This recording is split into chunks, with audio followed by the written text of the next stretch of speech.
Hello, everyone. Welcome back to Poets and Quants' Must Reads, your quick, digestible recap of the top business school news, sponsored by CenterCourt, our virtual admission events. I'm your host, Christy Blyzeffer, and I'll be highlighting the most important P&Q stories you might have missed. So let's get to it. Number 1, MBA pay by occupation and industry. Here's how much you're worth. For many MBAs, a hefty compensation package is the finish line for a years-long journey. So what industry and role should one pursue when chasing a target number? Each year, Poets and Quants breaks down the salary and bonus data from all the top MBA programs by industry and occupation to show who's getting paid big. This breakdown is now up on our homepage, and you can find a similar breakdown of MBA pay by region in our trending tab. Number 2. GMAT test takers to Harvard Business School may have to take an extra test. There's at least one major casualty of the new, shorter version of the GMAT exam: applicants to Harvard Business School. HBS has announced that MBA applicants who submit a GMAT will now have to take an additional 30-minute writing test if they are invited to an admissions interview. The Graduate Management Admission Council removed the writing section from its new, shorter GMAT exam and has yet to include a way for applicants to even sign up for the writing test if they wanted to.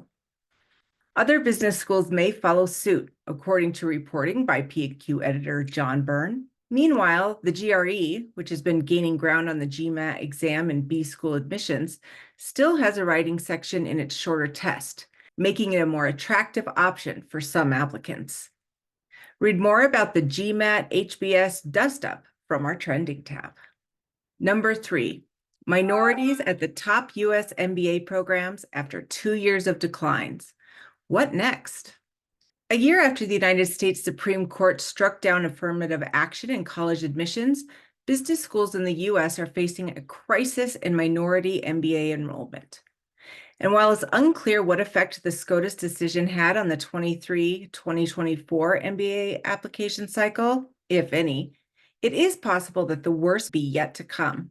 The most current available data from B schools and U.S. News and World Report shows year-over-year declines in minority enrollment at a wide majority of top-ranked U.S. B schools.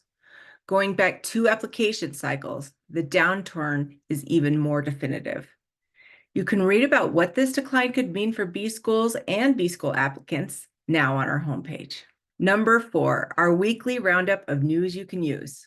No matter where you are in your MBA journey, we bring several helpful stories to you this week.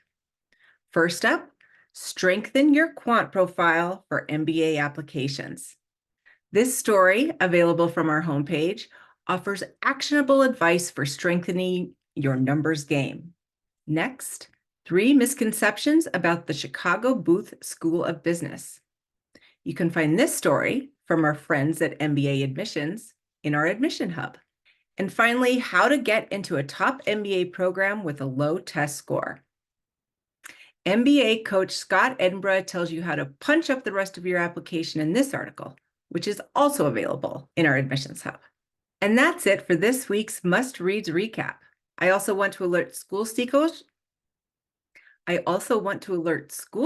to our events tab from our main menu.